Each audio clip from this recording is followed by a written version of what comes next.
성도님들 그림 하나 보여주시죠. 철학자인 쇼펜하우어가 남긴 유명한 우화 중에 고슴도치 이야기 아마 들어보셨을 것 같아요. 추운 겨울날 고슴도치 몇 마리가 추위를 이기기 위해서 서로 온기를 나누기에 가까이 모여들었어요. 근데 가까이 다가가자 서로의 그 날카로운 가시가 몸을 찔러서 아프기 시작한 겁니다. 아유, 안 되겠다. 아픔을 참지 못하고 또 멀찍이 떨어졌어요. 그런데 또 춥습니다. 찬바람이 불어오니까 또 추워요. 그래서 또다시 모여들었습니다. 또다시 찔리죠. 모였다가 찔리고 흩어지고, 모였다가 찔리고 흩어지고, 이것을 반복하는 겁니다. 쇼펜하우어가 이 고슴도치 이야기를 통해서 우리에게 보여주는 게 뭐냐? 이것이 바로 우리가 살아가는 인간 관계라는 거죠. 저는 참 이렇게 교회 개척하고 또 이렇게 교회를 이렇게 다니면서 이 교회 공동체가 참 복잡하고 미묘하구나라는 것을 매 순간 배웁니다. 물론 이제 인생을 아직 덜 살아서 배워가는 단계이기도 하고요. 그러니까 나름대로 한 분 한 분을 보면 정말 너무 귀합니다. 참 귀하다. 너무 좋은 인품도 좋고, 우리가 예수님을 믿고 또 우리가 서로 사랑하고 섬기겠다고 마음을 굳게 모여서 이 교회로 모였습니다. 근데 이상하게 모이면, 그죠? 우리가 생각하는 어떤 그 아름다운 어떤 결과와 열매가 맺어져야 되는데, 뭔가 이렇게 모였는데 좀 불편하기도 하고, 또 상처를 주고받는 일들이 끊이지 않고 생깁니다. 끊이지 않고. 그죠? 그럼에도 또 우리가 그래, 마음을 다잡고 이렇게 막상 이렇게 셀 모임에 가보면 어떻죠? 셀 모임에 가면 내 삶을 좀 오픈해야 되는데 사실 이렇게 오픈할 게 없는 거예요. 오픈하기도 쉽지도 않고, 그런 답답함들이 또 셀 모임 가운데 일어나기도 합니다. 그래도 또 마음을 다잡고 셀 모임에 가면 또 뭡니까? 했던 말 또 하고 했던 말 또 하고, 지난주에 했던 말, 지난달에 했던 말 또 하고, 이렇게 반복해서 하는 말을 또 듣는 것도 쉽지는 않습니다. 보통 우리가 또 셀 나눔을 하다 보면 주일날 말씀을 가지고 제가 셀 나눔지를 만들어 드리지 않습니까? 그죠? 그러면 주일날 말씀을 최소한 한 번은 더 듣고 생각하고 묵상하고 그래야 사실 나눔이 되는데, 다들 너무 바쁘신 거예요. 바쁘다가 막 살다가 주일날 말씀 기억도 잘 안 나고 셀 모임에 와서 이야기를 하려고 하니까 할 이야기가 없는 거죠. 이게 무슨 말인가, 그죠? 그러니까 그냥 그럭저럭 또 그냥 사는 이야기를 하다가 그렇게 돌아가기도 합니다. 그러면 일상의 피곤함 때문에 지치기도 하고, 늘 똑같은 이야기를 하니까 점점 우리 마음 가운데 이 소그룹 공동체, 이 셀 모임에 대한 마음이 식어지는 게 아마 우리 가운데 일어날 수 있다라는 거죠. 자, 그렇다면 성도님들, 이런저런 이렇게 많은 이유, 저마다의 다양한 이유 때문에, 그렇다면 우리는 이 소그룹 공동체에 속하지 않아도 되는 걸까? 꼭 그렇게 소그룹에 속하지 않아도 신앙생활을 잘 하는데 아무 문제가 없는 걸까? 그죠? 문제가 없으면 그렇게 살아도 되겠죠. 근데 오늘 성경에 보니까 성경은 분명하고 단호하게 우리에게 이렇게 이야기합니다. 오늘 본문 말씀 10장 24절 25절 보면, 자, 제가 한번 읽어보겠습니다. 그리고 서로 마음을 써서 사랑과 선한 일을 하도록 격려합시다. 어떤 사람들의 습관처럼 우리는 모이기를 그만하지 말고 서로 격려하여 그날이 가까이 오는 것을 볼수록 더욱 힘써 모입시다.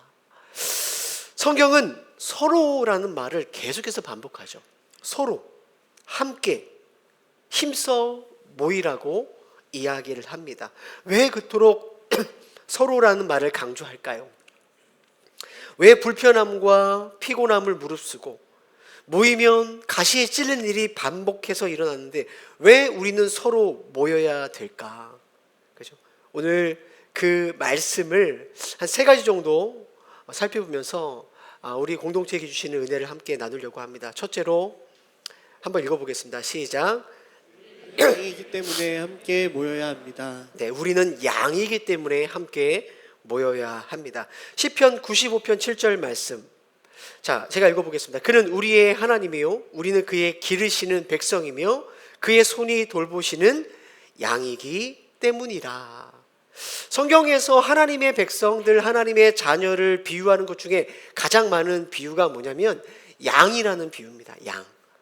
왜 양이라는 비유를 가장 많이 썼을까요? 물론 이스라엘이 양을 키우는 문화이기 때문에 아마 이 비유가 아마 그들에게 아마 친숙하게 다가왔기 때문이겠죠.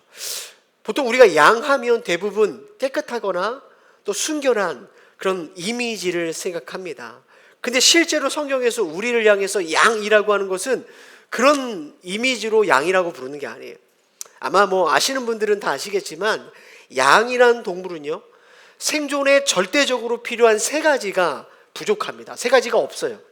첫 번째, 양은 공격할 무기, 방어할 무기가 없습니다. 그러니까 생존이 되게 취약하죠. 두 번째, 양은 방향 감각이 없습니다. 시력이 거의 없어서 앞을 잘 보지 못해요. 청력은 좀 발달했는데 앞을 잘 보지 못해요. 마지막으로 양은 자기를 깨끗하게 할 능력이 없어요. 스스로 청결하게 할 능력. 그래서 그냥 더러워지면 더러워진 대로 그냥 그대로 삽니다. 그러니까 병에 취약하죠. 혹시 그 양떼 목장이나 이렇게 양을 이렇게 키우는 데 가보시면 양이 하얗지 않잖아요. 회색입니다. 엄청 더럽습니다. 그러니까 누가 손을 대지 않으면 양은 스스로를 깨끗하게 못해요. 다른 동물과 좀 다르다라는 거죠. 그래서 이사야 선지자가 이사야 53장 6절, 우리는 다 양 같아서 그릇 행하여 각기 제 길로 갔거늘 이라고 말한 이유가 바로 이러한 양의 특성 때문에 그렇습니다. 양에게 있어서 각기 제 길로 가는 길은 죽는 길입니다. 사는 길이 아닙니다. 왜냐하면 양은 이렇게 약하기 때문에 그렇죠. C.S. 루이스가 쓴 스크루테이프의 편지에 보면 마귀가 그리스도인들을 하나님부터 어떻게 멀어지게 하는지에 대한 전략을 이렇게 기록해 놨어요. 그를 누구냐? 예수 믿는 그리스도인입니다. 그를 고립된 자기만의 세계로 밀어넣어라. 그곳에서 그는 실제적인 죄를 짓지 않더라도 아무것도 하지 않는 상태, 즉 무의 상태에서 서서히 죽어갈 것이다. 지옥으로 가는 가장 안전한 길은 갑작스러운 낭떠러지가 아니라 이종표도 없고 골목길도 없는 완만한 내리막 길이다. 쉽게 말하면 그리스도인을 혼자 두라는 거죠. 공동체에 두지 말고 혼자 내버려 두라는 거예요. 그러면 갑작스럽게 큰 죄를 짓지 않아서 스스로는 나는 괜찮아, 나는 안전해, 이렇게 착각을 하지만 혼자 두면 완만한 내리막길로 지옥으로 떨어진다라는 거예요. 어떨 때요? 그리스도인을 혼자 둘 때 말입니다. 재밌는 실험을 한 적이 있어요. 양에 관한 실험인데 수백 마리 양이 좁은 문을 통과할 때였어요. 맨 앞에 있는 양이 앞에 장애물이 있는 것처럼 껑충 뜁니다. 그럼 뒤따르던 양들이 약속이라도 한 듯이 그 지점이 되면 껑충 뜁니다. 나중에 장애물을 치웠어요. 그럼 어떻게 할까요? 수백 마리의 양은 그 뛰었던 지점에서 똑같이 껑충 뜁니다. 이것을 바로 양떼의 효과라고 해요. 겉보기에는 양이 진짜 멍청하구나, 우스꽝스러운 모습으로 보일지 모르지만 이것은 양들의 치열한 생존 방식이라고 합니다. 앞서 말씀드린 것처럼 시력이 나쁘고 방향 감각이 부족한 양은 각자가 스스로 판단할 능력이 없다는 것을 본능적으로 알아서 공동체 안에서 이와 같은 방식으로 움직일 때 안전하다라고 그들은 배우는 거죠. 뛰면 같이 뛰는 거예요. 근데 사실 이런 것들은 양뿐만 아니라 그 초식 동물들이 무리를 지어 같은 방향으로 달려가는 것, 포식자로부터 공격으로부터 자신을 보호하는 것, 바로 이렇게 함께라는 그 리듬 속에 자신들을 맡겼을 때 바로 그들이 살아날 수 있다는 것을 그들이 본능적으로 배워간다는 거죠. 성도님들, 저는 오늘 이러한 내용을 보면서 이게 신앙적으로 우리 안에 충분히 적용해 볼 수 있다는 생각이 들었어요. 우리가 늘 성령에 충만하면 얼마나 좋겠습니까? 근데 그러시나요? 그렇지 못하죠. 성령 충만하지 못할 때도 있어요. 믿음이 약해질 때가 있습니다. 여러분, 우리가 영적으로 잘 분별해서 시험과 유혹에 이길 때도 있지만 때로는 영적으로 무뎌져서 시험과 유혹에 빠질 때가 있습니다. 이때 우리에게 필요한 게 뭘까요? 바로 공동체입니다. 내 옆에 있는 성도를 보는 겁니다. 그들이 어디에서 뛰는지, 어디에서 멈추는지, 어디에서 쉬고 어디에서 우는지 내 옆에 양을 보고 같이 따라하는 거죠. 믿음의 양떼의 효과가 공동체 안에서도 일어난다라는 거예요. 내가 영적인 근실 때가 있죠. 어디서 뛰어야 될지 모릅니다. 그런데 내 곁에 목자의 음성을 듣고 믿음으로 껑충 뛰는 그 지체가 있는 겁니다. 그 사람 같이 있을 때, 그 사람 뛸 때 나도 덩달아 뛰는 겁니다. 여러분, 인생을 살아가면서 신앙생활을 할 때 주님이 안 보일 때가 있죠. 내 마음에 믿음이 약해질 때가 있습니다. 그러면 내 옆에 목자를 보고 뛰는 그 성도를 따라 나도 뛰는 겁니다. 이것이 바로 양인 우리가 믿음의 생존을 하는 방식이라는 거예요. 팀 켈러 목사님이 이런 말씀하셨어요. 그리스도인은 결코 혼자서 자신의 의심을 다 해결할 수 없다. 혼자서는 우리 안에 있는 의심을 해결할 수 없다라는 거예요.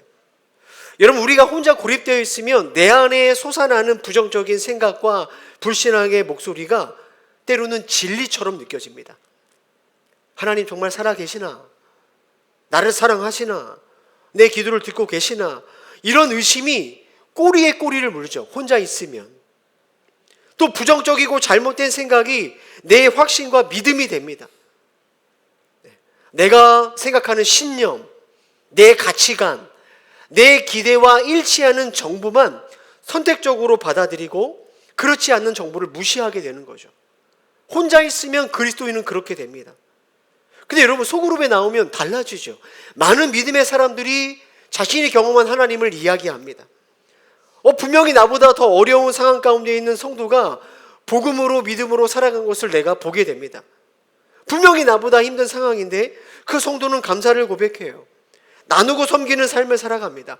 그 지체를 볼 때 내 안에 막 부풀었던 의심과 불신이 점점 힘을 잃어가는 거죠. 주님을 향한 나의 확신이 흔들릴 때, 잘 들어보세요. 예수님을 향한 내 확신이 흔들릴 때 공동체의 확신에 나를 기대는 것, 이것이 우리가 함께 모이는 이유입니다. 나는 흔들릴 수 있지만 공동체는 흔들리지 않기 때문에 내 믿음이 약해질 때 공동체의 믿음에 기대어 있는 것, 이것이 바로 우리가 살아가는 생존 방식이라는 거예요. 동아프리카에서 8년 동안 양을 쳤던 경험과 신학적인 지식을 가지고 쓴 양과 목자라는 책에서 그 저자가 아주 재밌는 양의 특성을 하나 이야기합니다. 그게 뭐냐면 캐스트라는 증상이에요. 캐스트, 처음 들어보시죠? 이게 뭐냐면 털이 엄청나게 많은 양, 몸이 무거워졌겠죠. 그 양이나 살이 쪄가지고 몸에 이게 큰 양들은 편안한 곳을 찾다가 누울 때 잘못 누우면 완전 중심을 잃고 뒤집어진다고 합니다. 그래서 그때 발이 하늘 향해서 쓰러지는 상태를 캐스트라고 합니다. 근데 이 상태가 왜 위험하냐? 혼자서는 못 일어난다는 거예요. 털 때문에 또 몸이 무거워서. 그래서 양은요, 일단 이게 눕혀지면 배에 가스가 차기 시작한다고 합니다. 그래서 몇 시간 안에 질식해서 죽는다고 해요. 그래서 목자는 그 캐스트, 그러니까 엎어져서 못 일어나는 양을 빨리 확인하고 마사지를 해주고 세워줘야 양이 살아난다고 합니다. 저는 이러한 양의 특성을 보면서 이런 생각을 해봤어요. 목사인 나도 저렇게 양처럼 뒤집어질 때가 있는데, 내 힘으로 일어나기 힘들 때가 있는데, 사실 우리도 그러한 모습이 있지 않습니까? 우리가 신앙생활 하면서 양처럼 뒤집어져서 내 힘으로 못 일어날 때가 분명히 있다라는 거죠. 영적으로 뒤집어서 아무것도 하기 싫을 때 어떻습니까?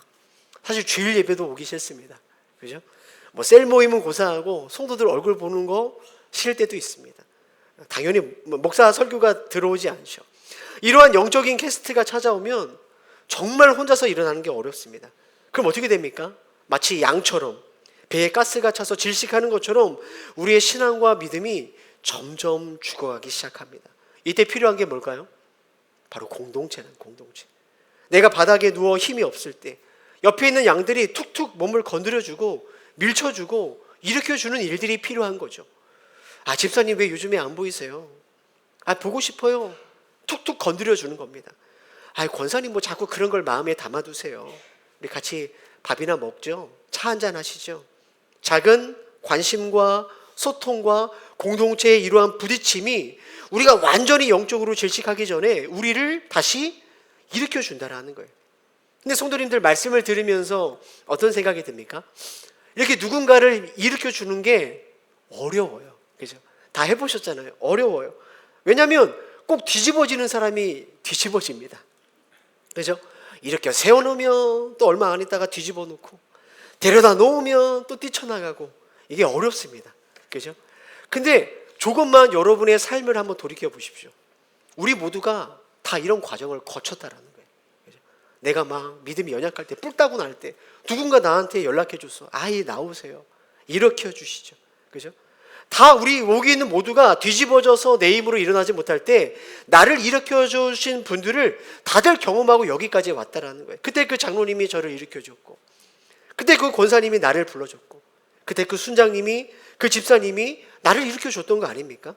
그래서 우리가 여기까지 온 거지 뭐 우리가 대단한 사람이어서 여기까지 믿음의 길을 걸어온 게 아니라는 거죠. 사랑하는 성도님들, 우리는 다 양입니다. 저도 양입니다. 여러분도 양이에요.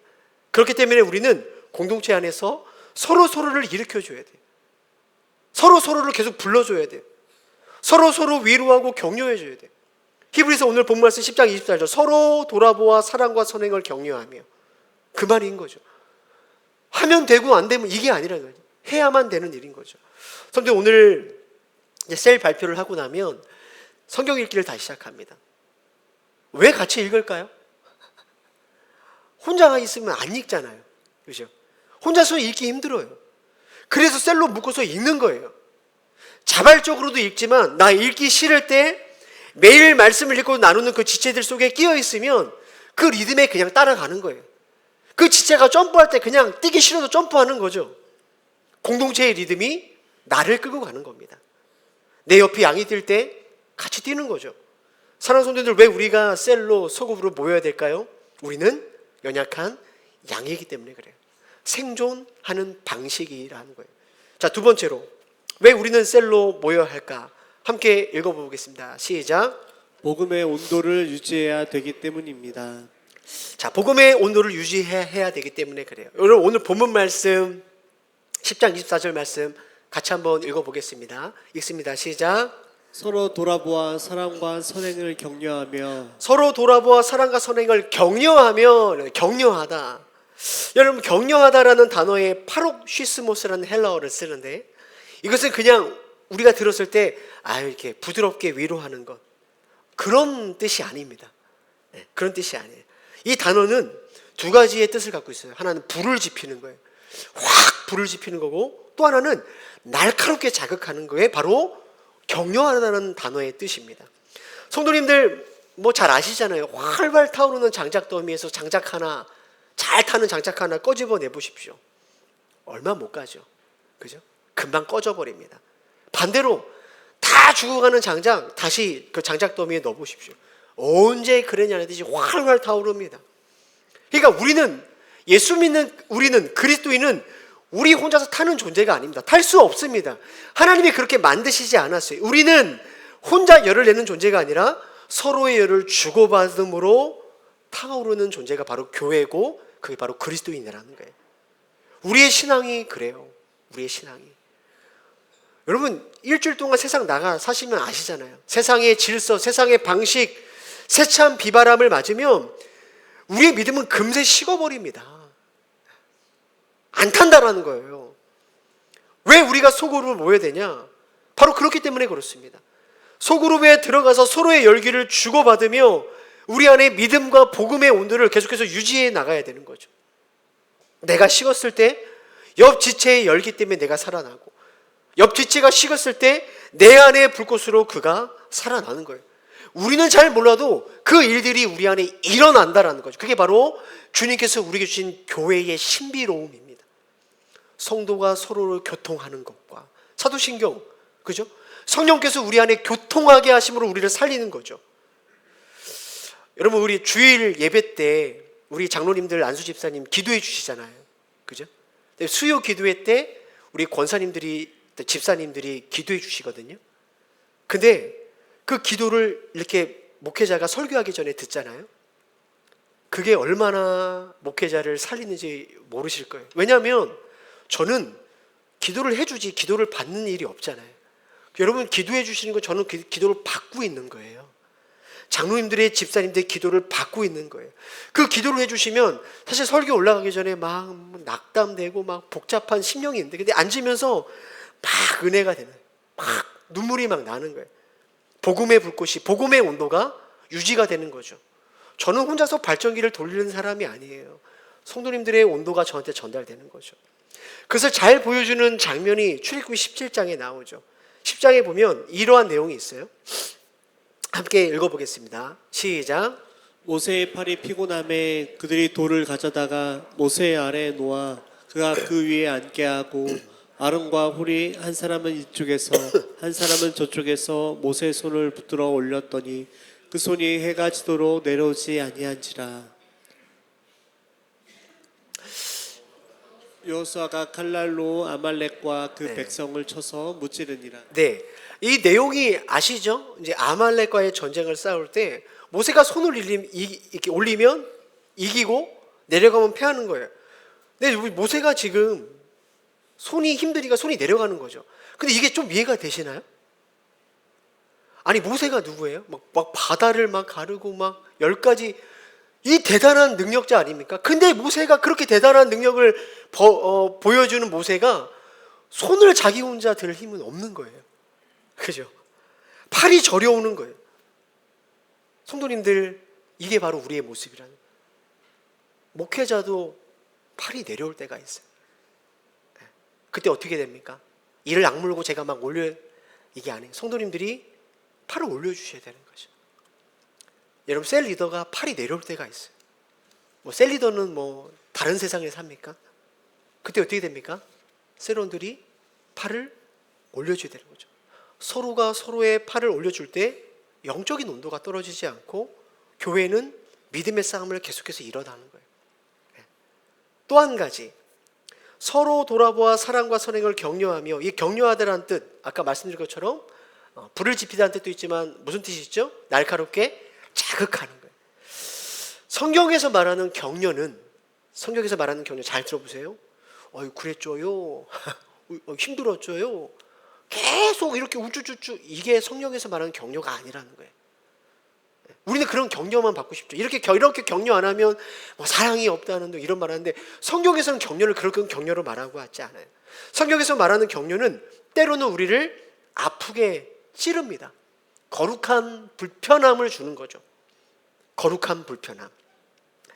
제가 지금 설교 준비하다 자료를 찾아보니까 감각이 마비된 환자에게 신경이 살아있는지를 확인하기 위해서 의사가 검사하는 게 있는데, 그 검사 이름이 핀프릭 테스트라고 합니다. 보니까 엄청 긴 핀을 가지고 환자를 찌르는 거예요. 그럼 환자가 비명을 지르면, 고통을 느끼면 이건 뭐죠? 신경이 살아있다라는 거예요. 그러니까 의사가 환자를 찌를 때 왁 비명을 지르며 고통을 느끼면 의사도 좋아하고 환자도 좋아합니다. 아픔을 느끼면. 반대로 아무리 찔러도 아무렇지 않으면 의사가 얼굴이 어두워져요. 환자가 낙담합니다. 왜 그렇죠? 죽었다라는 거예요. 죽었다. 성도님들, 우리가 죄에 무뎌지고 세상의 즐거움에 오래 노출되면 우리의 영적인 감각이 마비가 돼요. 여기에서 자유로울 사람은 없습니다. 이때 하나님의 말씀은 날카로운 바늘이 돼서 여러분의 영혼을 깊이 찌르죠. 공동체의 권면이, 때로는 목회자의 설교와 말씀이 나를 아프게 찌릅니다. 왜 찌를까요? 일어나라고요. 깨어 있으라고요. 찌르는 거예요. 근데 이 과정은 반드시 통증이 온다는 거예요. 불편함. 앞서 말했죠. 거룩한 불편함. 불편함이 와요. 근데 성도님들, 이것은 슬퍼할 일이 아닙니다. 감사할 일이죠. 그 아픔이야말로 여러분이 아직 영적으로 살아있다라는 증거이기 때문에 그래요. 근데 목회자로서 정말로 가슴 아프는 순간이 있습니다. 아무리 하나님의 말씀으로 권면하고 영적으로 이렇게 찔러봐도 반응하지 않는 분들이 있어요. 잠든 영혼을 깨우기 위해서 때로는 정말로 날카롭게 말씀으로 찌르지만 아무 감각을 느끼지 못하는 모습을 볼 때가 있죠. 앞서 말한 것처럼 각기 제 길로 가는 양처럼 내 길을 가겠다 고집하는 사람들. 양이 각기 제 길로 가면 죽습니다. 여러분 그럴 때 우리 어떻게 될까요? 성도님들 옆에 사람들을 권면해도 끄떡 안 하는 사람 어떻게 될까요? 포기해야 될까요? 아닙니다. 포기하면 안 되죠. 말씀과 사랑으로 계속해서 권면해야 돼요. 쉽지 않은 거예요. 참된 사랑은 상대방이 죄 가운데 머무는 것을 그냥 방치하지 않는 겁니다. 여러분 가족이라면 방치하겠습니까? 내 남편과 아내라면 그 길을 가도록 내버려 두겠습니까? 진짜 사랑하기 때문에 때로는 상대가 불편하더라도 아프더라도 그 영혼에 질식하기 전에 계속해서 자극을 줘야 되는 거죠. 그것이 공동체가 서로를 향해 베풀 수 있는 가장 치열한 사랑이며 한편으로는 가장 위험한 사랑이에요. 치열하지만 위험한 사랑. 제가 설교를 준비하면서 왜 위험하다란 말을 썼냐? 조심스러운 것은 사랑 없이 여러분 막 찔러댈까 봐 그게 좀 조심스러워요. 사랑하지 않으면 사실 권면하면 안 됩니다. 사랑하지 않으면 권면해요. 언제 권면해야 되냐? 내가 그 사람을 놓고 깊이 생각하고 깊이 사랑할 때, 그분을 긍휼히 여기고 아픔이 느낄 때 그때 권면하셔야지. 그게 없이 권면하는 것은 위험합니다. 사랑하는 성도님들, 내가 영적으로 식었을 때, 내가 영적인 감각이 너무나 무뎌졌을 때 내 영적인 온도를 높여주고 나를 깨우며 권면하는 주고받는 공동체가 있다는 것은 너무나 우리에게 귀한 일인 거죠. 서로가 서로에게 사랑과 말씀의 권면을 주고받는 이 공동체 안에 있을 때 많은 유혹과 시험이 있지만 여러분 그 시험 가운데서도 우리는 이 복음의 온도, 영적인 온도가 떨어지지 않을 수 있다는 것을 반드시 기억하셔야 됩니다. 왜 우리가 함께 모여 있어야 됩니까? 복음의 온도를 유지해야 되기 때문에 그렇다는 거예요. 마지막으로 왜 우리가 함께 모여야 할까? 함께 읽어보겠습니다. 시작. 그날이 가깝기 때문입니다. 자, 히브리서 10장 25절 말씀 함께 읽어보겠습니다. 함께 읽습니다. 모이기를 패하는 어떤 사람들의 습관과 같이 하지 말고 오직 권하여 그날이 가까움을 볼수록 더욱 그리하자. 자, 그날이 가까울수록 더욱 그리하자. 뭘 그리하라는 거죠? 모이기를 힘쓰라고 성경은 우리에게 말합니다. 그날이 가깝다. 뭐죠? 그날은 무슨 날일까요? 그날. 왜 우리가 주님 앞에 서는 그 날이죠. 그죠? 성도님들 예수님이 먼저 이 땅에 오실 수도 있고 우리가 먼저 주님 앞에 설 수도 있고 어쨌든 우리는 주님 앞에 설 날이 있다라는 거예요. 그 날입니다. 삶의 여정이 끝나면 우리는 주님 앞에 섭니다. 그래서 여러분 히브리서 기자는요. 그날을 향해 살아가는 그리스도인의 삶을 아까 우리 대표 기도도 말씀하셨는데 믿음의 경주로 표현합니다. 마라톤 경주. 히브리서 12장 1절 말씀 함께 읽어보겠습니다. 시작. 이러므로 우리에게 구름같이 둘러싼 허다한 증인들이 있으니 모두 무거운 것과 얽매기 쉬운 죄를 벗어버리고 인내로써 우리 앞에 당한 경주를 하며. 여러분 우리 앞에 둘러싼 구름같이 둘러싼 허다한 증인들 이미 이 믿음의 경주를 끝내고 주님 품에 있는 우리의 믿음의 선배들이 있죠. 한 사람도 빠짐없이 이들은 믿음의 경주를 마친 자들입니다. 그리고 우리는 지금 믿음의 경주를 하고 있는 자들이죠.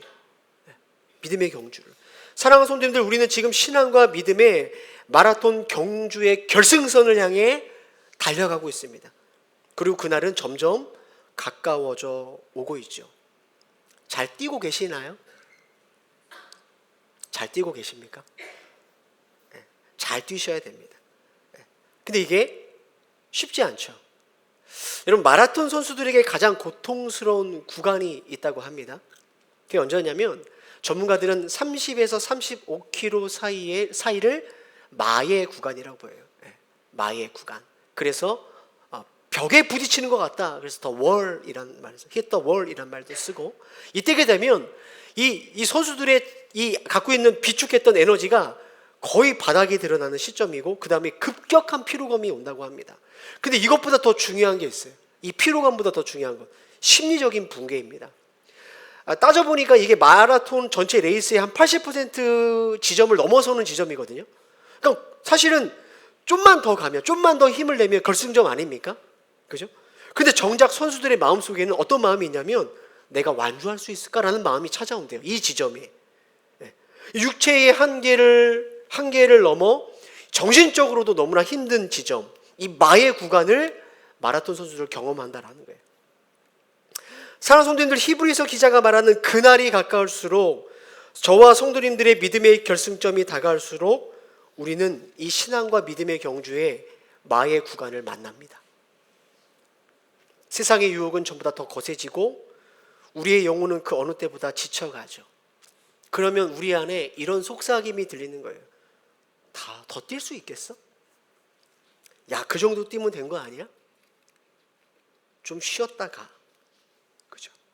열심히 뛰었는데 뭐 죽기 살기로 더 뛰려고 해. 마의 구간. 영적인 마의 구간을 통과할 때 여러분, 우리의 눈은 더 이상 결승점이 보이지 않아요. 하나님 나라가 보이지 않습니다. 이 세상을 따라 즐거움을 따라 살아가는 세상 사람들이 눈에 들어오죠. 믿음의 경주의 도중에 포기한 이들도 보이기 시작합니다. 저 사람들 교회 다니는데 저렇게 편하게 살잖아. 저 사람들 신앙생활 한다는데 저렇게 살잖아. 왜 나만 힘들게 믿음의 경주를 해야 돼? 이 회의감이 우리를 덮쳐옵니다. 그러면 그만 뛰고 싶은 거죠. 잘 한번 보세요. 젊은 목회자가 넘어지는 경우는 없습니다. 거의 없죠. 많은 교회와 목회자들이 이 80% 지점을 못 넘어가는 거죠. 거의 다 뛰었는데 좀만 더 뛰면 되는데 넘어지는 거예요. 많은 성도들이 이 구간을 넘지 못하고 넘어집니다. 너무나 잘 뛰셨는데, 너무나 존경스럽게 뛰셨는데 이 마지막을 못 뛰고 이것을 넘어가지 못하는 성도들이 많이 있어요. 이때 우리에게 필요한 게 뭘까요? 결승선까지 나를 혼자 두지 않고 함께 뛰어줄 바로 페이스메이커가 필요한 거예요. 페이스메이커. 이 마의 구간을 통과하면서 내 보조를 맞춰줄 믿음의 동역자가 그래서 필요한 겁니다. 여러분, 바로 우리 소그룹 공동체 셀 모임이 바로 그런 겁니다. 아, 나 더 못하겠어. 아우, 하기 싫어. 아무것도 하고 싶지 않아. 이제 그만 시켜주세요. 우리의 영적인 경주의 벽을 만날 때 다시 우리로 하여금 뛸 수 있게 하는 페이스메이커가 바로 셀 공동체라는 거죠. 아, 집사님 조금 더 힘을 내시죠. 아, 권사님 함께 걸어가시죠. 믿음의 격려를 통해서 우리는 포기하고 싶은 그 마의 구간을 끝까지 통과할 수 있는 거예요. 여러분, 혹시 지금 포기하고 있는 것 아닙니까? 결승전 가셨습니까? 통과하셨습니까? 왜 자꾸만 그만 뛰려고 하시죠? 또 한 가지, 왜 마지막에 가까울수록 더욱 모이라고 성경은 명령을 했을까? 성도님들, 그것은 우리 안에 찾아오는 망각 때문에, 영적인 망각 증상. 여러분, 교회로부터 공동체로 떨어지는 순간 우리는 앞서 말한 것처럼 하나님의 나라가 희미해집니다. 그럼 어떤 생각이 드는지 아세요? 이 땅의 세상이 전부인 줄 알죠. 아, 내가 주님이 곧 오신다는 사실, 내가 주님 앞에 선다는 사실을 망각하기 시작합니다. 이 세상에 좀 더 뿌리를 깊이 내리려고 해요. 이 세상은 길어야 90년, 100년입니다. 그러니까 우리의 영적인 안테나가 온통 세상의 전파만 수신하는 거죠. 성공해야 돼, 성공해야 돼. 계속해서 돈 벌어야 돼. 더 아프고 늙기 전에 놀러 다녀야 돼. 노후 준비해야 돼. 계속 세상의 소리만 수신하는 거예요. 계속. 그러니까 주일날 하나님의 말씀이 어떻게 들려요? 노이즈처럼 들리죠. 잡음처럼 들리죠. 수신이 안 되는 거예요. 세상의 소리만 듣다 보니까. 소그룹 모임은 뭐냐? 우리의 영적인 안테나를 다시 하나님의 나라로 고정하는 겁니다. 하나님의 말씀의 소리를 다시 한번 수신하기 시작하는 거죠. 말씀을 나누고 기도할 때 하나님의 음성이 들리기 시작하는 거예요. 혼자서는 듣지 않았던 그 주님의 음성이 들리기 시작하는 거죠. 미국의 사회학자였던 로버트 벨라라는 분이 건강한 공동체를 어떻게 표현하느냐? 기억의 공동체라고 말합니다. 건강한 공동체는 기억의 공동체다. 이게 무슨 말이냐? 이런 겁니다. 공동체의 존재의 목적은 우리가 누구인지, 우리가 어디로 가고 있는지를 끊임없이 가르쳐주는 게 건강한 공동체라는 거예요. 그래서 그 알츠하이머 환자에게 가장 필요한 것은 약이 아니랍니다. 공동체라는 거예요. 가족 공동체. 당신이 누구인지, 엄마야, 내 딸이야, 당신이 누구인지를 알려주는, 여기가 집이야 라고 알려주는, 매일 말해주는 가족이라고 합니다. 그게 약보다 더 중요하다는 거죠. 기억의 공동체. 너무나 의미 있는 말 아닙니까? 성도님들, 우리가 이 세상 살아가다 보면 원치 않게 우리가 누구인지를 잊어버려요. 어디로 향하고 있는지 우리가 잊어버린단 말이에요. 우리가 천국 시민임을 잊고 하나님의 자녀인 것을 잊습니다. 주님 앞에 선다는 것을 잊고 살아갑니다. 이때 잊혀진 기억을 회복하기 위해서 뭐가 필요한 거죠? 기억의 공동체가 필요한 거예요. 셀 모임에서 서로의 이름을 부르고 삶을 나눌 때 우리는 서로에게 말해주는 거예요. 우리는 이 땅의 나그네입니다. 주님 곧 오십니다. 힘을 냅시다. 서로가 서로에게 우리가 누구인지 예수님 오시는 그날을 기억하게 하는 살아있는 이정표가 되는 거예요. 그 장로님, 권사님을 볼 때, 그 집사님을 볼 때, 그 성도를 볼 때, 아, 우린 나그네다. 곧 주님 앞에 나는 선다. 서로가 서로에게 이정표가 되어주는 거죠. 기억하는 공동체는 거예요. 그래서 그러시지 않겠지만 염려가 돼서 드리는 말씀인데, 속으로 모임에서 셀 모임할 때 자꾸만 집값 오르는 이야기 하지 마시고 주식 이야기, 땅 이야기 하지 마시고 자꾸 노후 대책 이야기 하지 마시고 손주 얘기는 좀만 하시고 네. 무슨 얘기해야 돼요? 하나님 나라 얘기해야지. 친구들이랑 나눌 수 있는 이야기를 왜 교회 공동체까지 와서 합니까? 하나님 나라를 서로 주고받음으로 내가 누구인가, 우리가 어디로 가고 있는가를 깊이 깨닫게 되는 은혜가 있기를 주님의 이름으로 축복합니다. 네. 말씀 맺겠습니다. 오늘 우리는 이 쇼펜하우의 고슴도치처럼 사실은 서로의 가시에 찔릴까봐 두려워하는 마음으로 어쩌면 이 자리에 앉아 있는지 몰라요.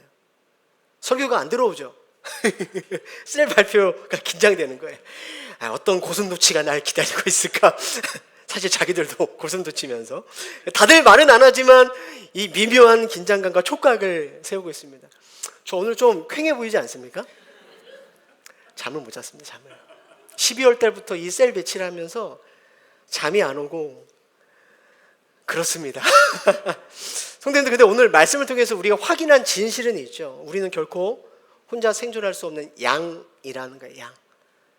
세상의 세찬 바람 때문에 식어버린 우리의 영혼에 다시 불을 지펴줄 거룩한 자극이 우리에게 필요해요.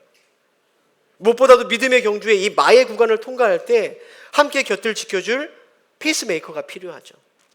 성도님들, 우리가 서로에게 그러한 완벽한 공동체가 되어줄 수 있을까요? 그런 자신이 있으십니까? 그런 공동체 경험해 보셨습니까? 그러지 못해요. 우리는 그런 존재가 아니에요. 우리도 다 상처 입은 고슴도치죠. 상처를 입으면서 찌를 준비를 하고 있는 고슴도치죠. 우리는 길 잃은 양일 뿐입니다. 우리가 서로를 붙드는 것 같지만 아니요. 우리가 서로를 붙드는 것이 아니라 우리 공동체 가운데, 우리 셀 가운데 함께 계신 우리의 목자 되신 주님이 우리를 붙들어 주시는 거예요. 네. 여러분, 예수님은 우리를 어떻게 사랑하셨습니까? 우리의 가시에 찔려 죽기까지 우리를 사랑하셨죠. 우리의 죄라는 가시란 날카로운 가시에 찔리면서도 우리를 품어주셨습니다. 그리고 주님은 우리 가운데 성령님을 보내주셔서 이 세상의 유혹의 바람에도 우리의 복음의 불이 꺼지지 않도록 우리의 복음을 지켜주고 계시죠. 우리의 구원을 지키고 계십니다. 그분은 지금도 하나님 우편에 앉아 계셔서 우리의 영원한 페이스메이커가 되셔서 우리를 위해 간구하시고 우리와 동행하고 계십니다. 여러분, 예수님이 이 믿음의 경주를 완주하셨기 때문에 우리는 믿음의 경주를 완주할 수 있는 자로 오늘 서게 되는 거예요. 사랑하는 성도 여러분, 이제 셀이 발표됩니다. 여러분이 만나게 될 이 셀로는 단순한 사람이 아닙니다. 단순한 사람, 행정적인 편의에 따라 섞은 사람이 아니라 망각하기 쉬운 우리에게 하나님을 기억하게 하는, 주님을 기억하게 하는 이정표라는 것을 기억했으면 좋겠어요. 비록 여전히 우리는 서로 부딪히고 아픔이 있을 겁니다. 그러나 우리를 위해 찌르신 그리스도의 사랑 안에서 서로를 용납하십시오. 네, 그 지친 팔을 들어 올리며 함께 믿음의 싸움을 이어나가시기를 주의 이름으로 축복합니다. 여러분, 우리가 그래서 저는 그런 꿈을 꿔요. 주님 앞에 서는 그날, 주님, 제가 저 장로님 덕분에, 저 권사님, 저 집사님 덕분에, 저 성도 덕분에, 내가 우리 셀 원들 덕분에 여기까지 완주할 수 있었어요. 함께 그렇게 고백하는 그런 우리 모든 동행교회 성도 되어지길 주의 이름으로 축복합니다. 우리 함께 우리를 사용하셔서 찬양하고 기도하겠습니다. 함께 고백합니다. 우리에게 소원이 하나 있네. 주님 다시 오실 그날까지 우리 가슴에 새긴 주의 십자가 사랑, 나의 교회를 사랑해 하네. 주의 교회를 향한 우리 마음, 희생과 포기와 가난과 고난, 하물며 죽음조차 우리 막을 수 없네. 우리 교회는 이 땅에 교회를 교회되게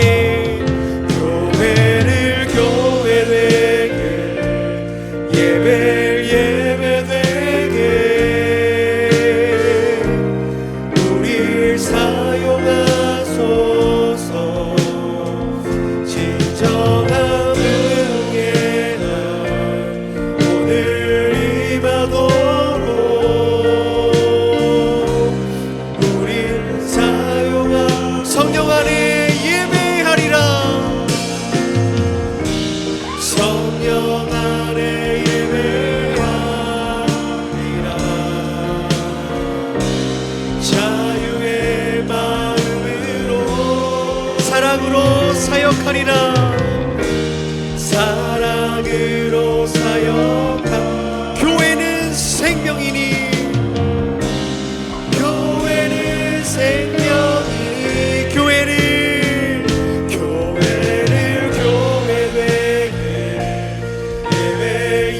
주님 우리를 사용하여 주옵소서. 우릴 사용하소서. 진정한 은혜가 오늘 임하도록 우릴 사용하소서. 우리 함께 기도하겠습니다. 주님, 우리 동행교회로 불러주신 우리 성도 한 사람 한 사람이 정말로 교회 되기를 원합니다. 서로 사랑하고 믿음의 격려를 나누며 주님 앞에 설 그날이 가까울수록 서로에게 믿음의 경주의 페이스메이커가 되기를 원합니다. 새롭게 만나는 셀 공동체 안에서 더욱 뜨겁게 섬기며 사랑할 수 있도록 신앙의 성숙을 이루는 그러한 귀한 셀 공동체가 될 수 있도록 여러분 이 시간 우리 말씀을 생각하며 우리 간절하게 주님 앞에 기도하며 나가겠습니다. 함께 기도하겠습니다. 사랑하는 주님,